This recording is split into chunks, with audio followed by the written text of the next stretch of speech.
Hello दोस्तों। कयामत का दिन हमारे सामने है। You guessed it right. Board exams और इंग्लिश का पेपर आपके बिल्कुल करीब। आज मैं आपके साथ इस साल का सबसे इंपॉर्टेंट लेक्चर लेके आया।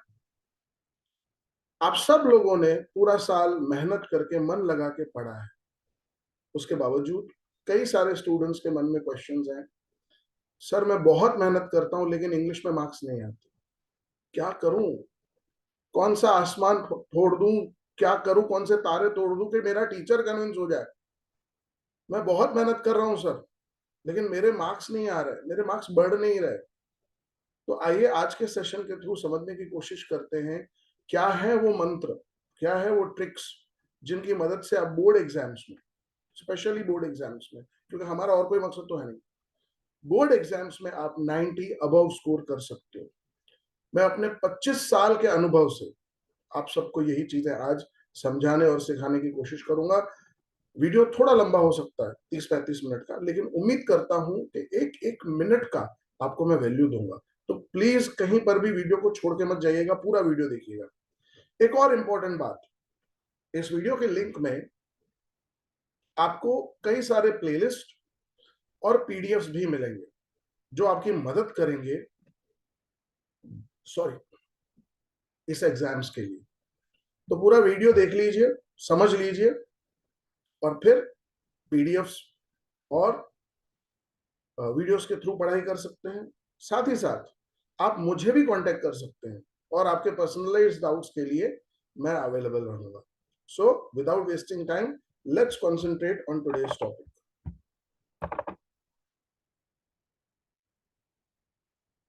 आई होप सबको स्क्रीन दिख रही है। Okay, so as you can see, the title is 5 mantras to score maximum marks in board exams class 12 GSEB।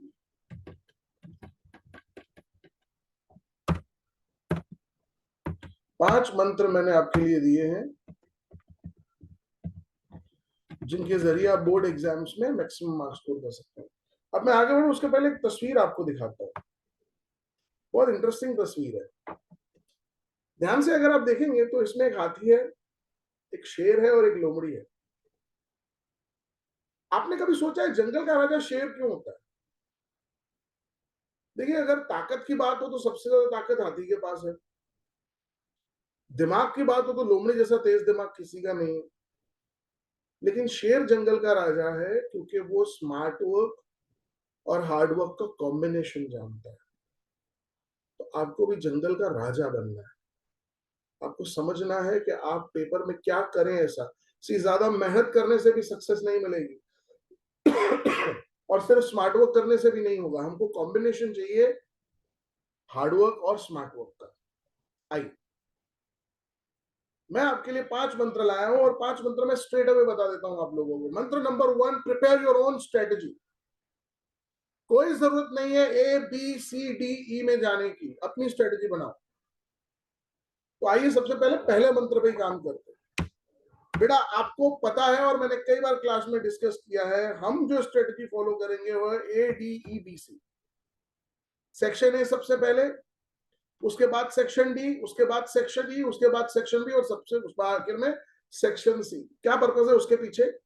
बेटा, सेक्शन डी और ई 20 और 20 40 मार्क्स। ये दोनों सेक्शंस रीडिंग और राइटिंग स्किल्स के सेक्शंस हैं। यहाँ पे मिनिमम टॉपिक 5 मार्क का है। आपको बता दूं, कोई भी टॉपिक 5 मार्क्स से कम का नहीं है सेक्शन डी में। और सेक्शन ई में 5, 7, 8 5 मार्क का रिपोर्ट या आर्टिकल। उसके बाद जॉब एप्लीकेशन कंपलसरी टॉपिक और 8 मार्क का ऐसे उसके ऑप्शन में स्पीच। तो सारे बड़े टॉपिक्स हैं। अब क्यों ये स्ट्रेटजी हम फॉलो करने जा रहे हैं? सेक्शन ए, उसके बाद सेक्शन डी, उसके बाद सेक्शन ई और उसके बाद बी और फिर सी। देखो बेटा, सेक्शन ए प्राइमरीली पहला सेक्शन है और इजी है, बहुत जल्दी कंप्लीट होता है। आपका 20 मार्क का सेक्शन, 19 मार्क का सेक्शन और कॉन्फिडेंस बढ़ता है। सेक्शन डी और ई में आपकी हैंडराइटिंग अच्छी होना जरूरी है। यूजुअली क्या होता है, पेपर के एंड तक जाते जाते स्टूडेंट्स की हैंडराइटिंग बिगड़ने लगती है। तो यहां पर हैंडराइटिंग अच्छी होगी, आप अच्छा लिखोगे। प्लस जैसे मैंने कहा सारे बड़े टॉपिक्स हैं, अगर इनको एंड में सॉल्व करने बैठोगे जो स्ट्रेट फॉर्मूला है ABCDE, तो उसमें एक सबसे बड़ा रिस्क हो जाएगा, अगर कोई टॉपिक अधूरा रहा या छूटा तो 5 मार्क का लॉस हो सकता है, 7 मार्क का लॉस हो सकता है। कई बार मेरे साथ डिस्कस किया है बच्चों ने, सर इससे छूट गया। अब सोचो ऐसे जैसा टॉपिक जो हर बच्चे को आता है, समझ में है, पता है, 8 मार्क का टॉपिक है और वो मैं छोड़ के आ गया हूं, उसके अगेंस्ट अगर सेक्शन सी में से कुछ छूटा है तो सारे 1 मार्कर क्वेश्चन है, अगर कहीं नुकसान हुआ भी तो 1 मार्क का होगा। इसीलिए आप फॉलो करेंगे स्ट्रेटजी ADEBC। उसके बाद जो सेकंड पॉइंट है, read your questions properly before writing your answers. Many a times बच्चे क्वेश्चन पेपर के अंदर टॉपिक रीड ही नहीं कर रहे, और कहां खास करके गलतियां होती हैं, आइए आपको समझाता हूं। फॉर एग्जाम्पल, स्टूडेंट को टॉपिक मिलता है ईडीएम्स का। अब ईडीएम्स तो बहुत इजी टॉपिक है, लेकिन बच्चा गलती क्या कर देता है, जैसे ये देखिए, I was in great dread of scolding from the teacher. अब एग्जाम में आपको एमसीक्यू के तौर पे इसको सॉल्व नहीं करना है, एग्जाम में मिलेगा choose the correct EDM and rewrite the sentence again. आपको सिर्फ करेक्ट आंसर चुनना नहीं है, सेंटेंस को रीराइट भी करना है। तो सही जवाब क्या होगा, ध्यान से देखेंगे, I was afraid of scolding from the teacher. Great dread की जगह अफ्रेड आ जाएगा, पूरा सेंटेंस आपको वापस लिखना पड़ेगा।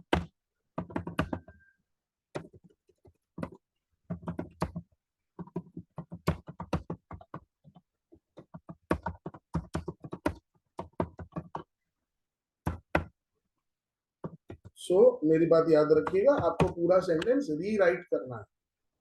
अगर आप रीराइट करेंगे तो ही मार्क्स मिलेंगे, अदरवाइज मार्क्स चले जाएंगे। इसीलिए मैंने कहा आप क्वेश्चन को अच्छे से पढ़ें। एक और इंटरेस्टिंग चीज आपको दिखाता हूँ, क्योंकि मैं अभी रिसेंटली ये चीजें कर चुका हूँ स्टूडेंट्स के साथ। मैं कई बार पेपर बनाते वक्त स्टूडेंट्स के साथ खेल जाता हूँ, सो इट हैपेंस। देखिए, जो हमारा ये जनवरी का पेपर गया है, इंटरव्यू वाला नहीं, कहाँ गया,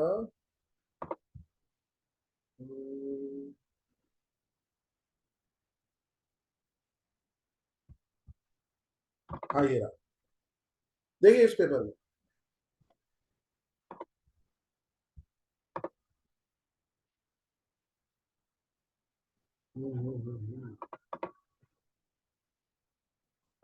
विलियम डगलस नहीं, हमें ढूंढना है, हाँ, लेटेस्ट पेपर 3। बहुत सारे पेपर बनाने पड़ते हैं बेटा, तो कंफ्यूजन हो जाता है कई बार, सॉरी। 1 मिनट ले रहा हूं आपका। हाँ, देखो ध्यान से, यहां पे सेकंड क्वेश्चन है, the makeup department was headed by. किस तरह से टीचर आपको फंसा सकता है, ध्यान से आप देखेंगे, ये पूरा पैराग्राफ मिला हुआ है। अब हमारा दिमाग क्या करता है, कॉपी पेस्ट। तो क्या लिखा है, the makeup department was first headed by a Bengali who became too big for the studio and left. अब वो तो स्टूडियो में है ही नहीं, he was succeeded by a Maharashtrian. So जब ये क्वेश्चन पूछा गया है तो मेकअप डिपार्टमेंट को हेड कौन कर रहा है, बंगाली नहीं, महाराष्ट्रियन। लेकिन अगर यहां पे लिखा होता वाज फर्स्ट हेडेड बाय, तो बंगाली आता। इसीलिए कोई भी आंसर लिखने से पहले क्वेश्चंस को पढ़ो, आपकी मैक्सिमम गलतियां वहीं हो रही हैं, आप क्वेश्चंस ठीक से नहीं पढ़ रहे हो। ये तो जस्ट एक एग्जांपल दे रहा हूं, कोई भी टॉपिक सॉल्व करो तो पक्का पक्का पक्का क्वेश्चंस को ठीक से पढ़ो। जब तक वो नहीं करोगे तब तक काम नहीं होने वाला। ओके, चलिए आते हैं नंबर 3 टॉपिक पे। Time management is the key to your success. भाई कैसे सक्सेस अचीव करोगे, टाइम मैनेज करना बहुत बहुत बहुत इंपॉर्टेंट है, बहुत इंपॉर्टेंट है।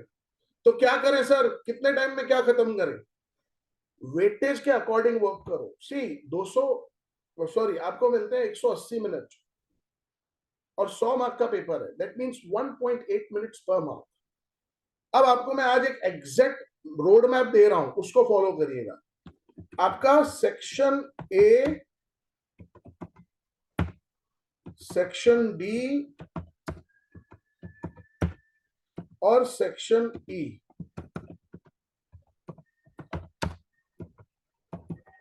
यानी ये पहले 3 सेक्शन ये कंप्लीट हो जाने चाहिए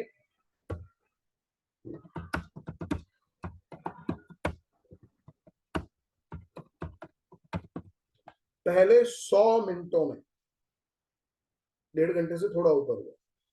पहले 100 मिनट्स में section A D E complete कर दो, फिर बचेगा सेक्शन बी सी, और आपके पास एग्जाम में बचेंगे अप्रोक्सीमेटली 90 मिनट्स।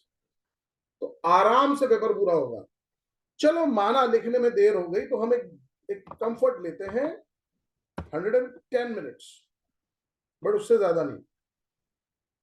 110 मिनट्स यहां पे लगा दो, और सेक्शन बीसी के लिए आपके पास रहेंगे 70 minutes, which is more than enough.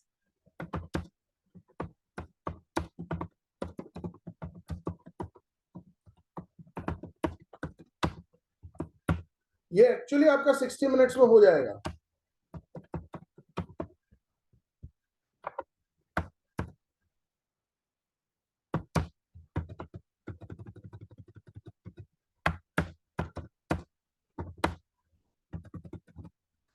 आपके पास 10 मिनट बचेंगे पूरा पेपर रिव्यू करने के लिए, और कोई टाइम कम नहीं पड़ेगा। मैक्सिमम बच्चे कंप्लेन करते हैं समय कम पड़ गया, वो दिक्कत नहीं आएगी। नाउ सेक्शन ए में, सेक्शन डी में, सेक्शन ई में क्या करना है, कैसे करना है, वो ध्यान से समझते चलो। सेक्शन ए का पहला टॉपिक है आपका कॉम्प्रिहेंशन, आई थिंक उसमें कोई दिक्कत नहीं आएगी। सेक्शन ए का दूसरा टॉपिक भी फिल इन द ब्लैंक्स होता है, वो ब्रैकेट में ऊपर प्रोवाइडेड है, वहीं से भरने हैं। क्वेश्चन आंसर कैसे अटेम्प्ट करें, उसमें मार्क्स कैसे लाएं, अब उसको ध्यान से समझिए। किसी भी आंसर को एक तो पहले उसकी लेंथ डिसाइड कर लीजिए। अगर 3 मार्क का क्वेश्चन है तो अप्रोक्सीमेटली 2/3 ऑफ द पेज आपको मार्क्स लाने के लिए लिखना पड़ेगा। अब दिक्कत आती है कई बार बच्चों को कि आंसर शुरू कैसे करें, how should we begin the answer. मैं हमेशा कहता हूं बेटा, आप अब 12th में हो तो आपका लिखना टीचर को कन्विंस करने के लिए होना चाहिए। आप जो लिख रहे हो वो इतना शानदार होना चाहिए कि टीचर इंप्रेस हो, उसे लगे कि वाह क्या आंसर है। For example unit number 2 law spring से कोई क्वेश्चन पूछा गया, तो शुरुआत कैसे करनी है, रिटन बाय अनीस जंग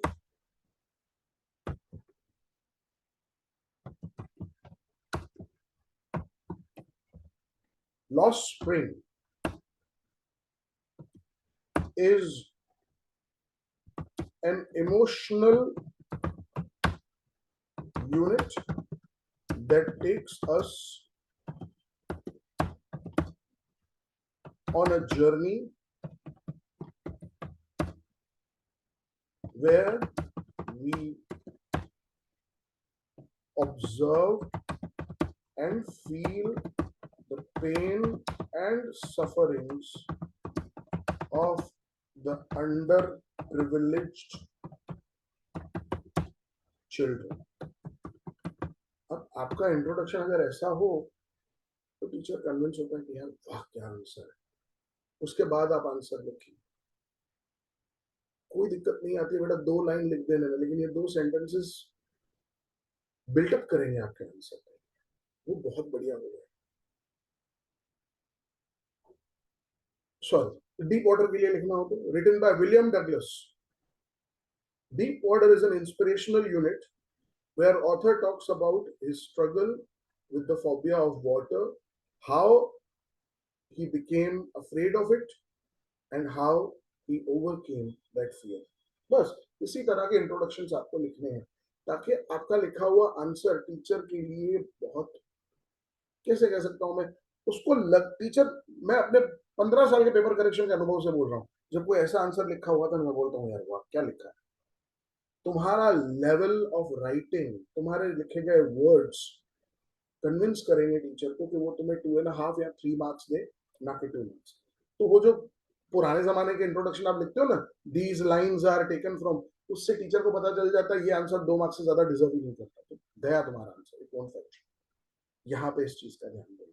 3 क्वेश्चन ही अटेम्प्ट करने हैं, 19 मार्क का आपका सेक्शन ए खत्म। फिर आता है सेक्शन डी। सेक्शन डी के अंदर आपके पहला टॉपिक होगा भगवत गीता का कॉम्प्रिहेंशन है, you can attempt it very well.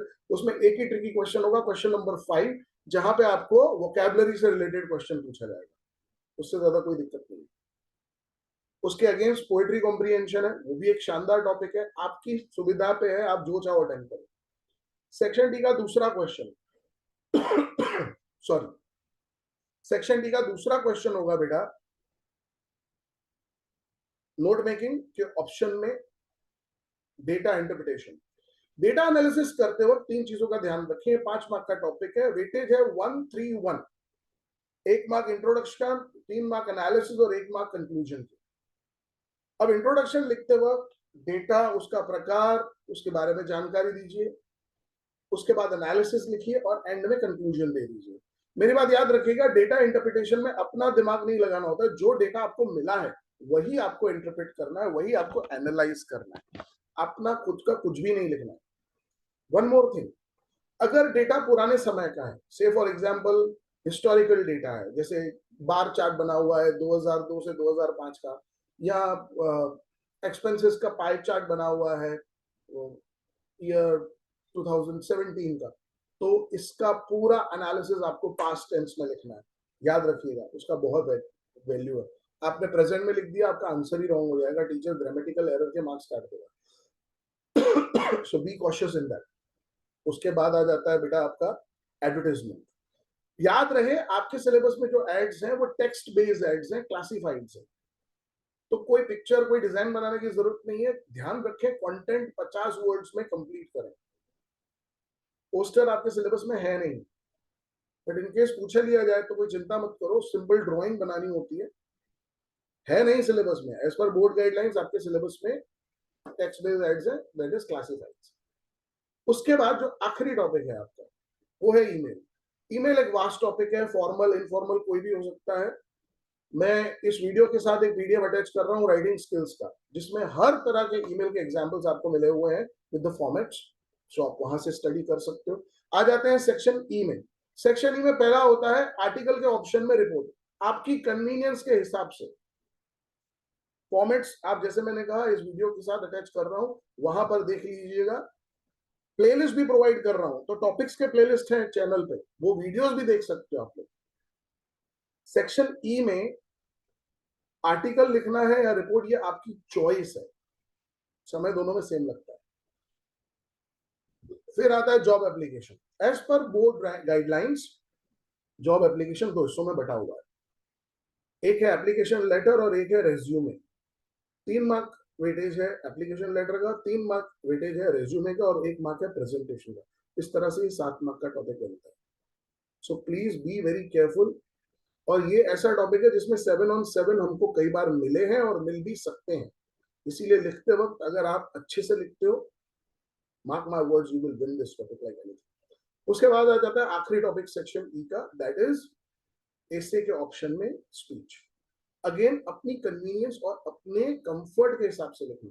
अगर आपको लगता है एसे का टॉपिक आपके प्रिपरेशन के हिसाब से आया है, आप एसे लिखिए। आपको लगता है स्पीच लिखना है, स्पीच लिखिए। दोनों में पूरे मार्क्स मिलने की गुंजाइश होती है, एटलीस्ट 7.5 तो मिल ही जाते हैं। अब बताए सेक्शन बी। सेक्शन बी में जैसे आप जाएंगे, पहले मिलेगा आपको एक comprehension, which is I think easy part है। फिगर ऑफ स्पीच में कई सारे बच्चों को कंफ्यूजन होती है, क्योंकि कई बार क्या बच्चे कंफ्यूज हो जाते हैं, टॉपिक्स को अच्छे से डायसेक्ट नहीं कर पाते, समझ नहीं पाते। तो फिगर ऑफ स्पीच के भी recorded videos plus PDF attach कर रहा हूँ, देख लीजिएगा। आपके पूरे डाउट्स, फिगर ऑफ स्पीच का हमारा मैराथन सेशन का जो लेक्चर रिकॉर्डेड है चैनल पे, उसमें प्रोवाइडेड है, आप वो वीडियो देख लीजिए, आपको फिगर ऑफ स्पीच में कोई क्वेरी रहेगी नहीं। उसके बाद आ जाते हैं पोएट्री के क्वेश्चन आंसर्स और विस्तास के कॉम्प्रिहेंशन। कॉम्प्रिहेंशन में मुझे नहीं लगता कोई दिक्कत होगी। पोएट्री के आंसर्स भी उसी तरह से लिखें जैसे आपको टेक्स्ट के बताएं, यानी पहले पोएट और उसके बारे में लिखिए। जैसे पोएम नंबर 1 है my mother at 66, Kamala Das द्वारा लिखी हुई, written by Kamala Das. My mother at 66 focuses on the topic of looking after our elders and understanding that sooner or later they are going to leave this world, and the pain of that separation that we would have to handle.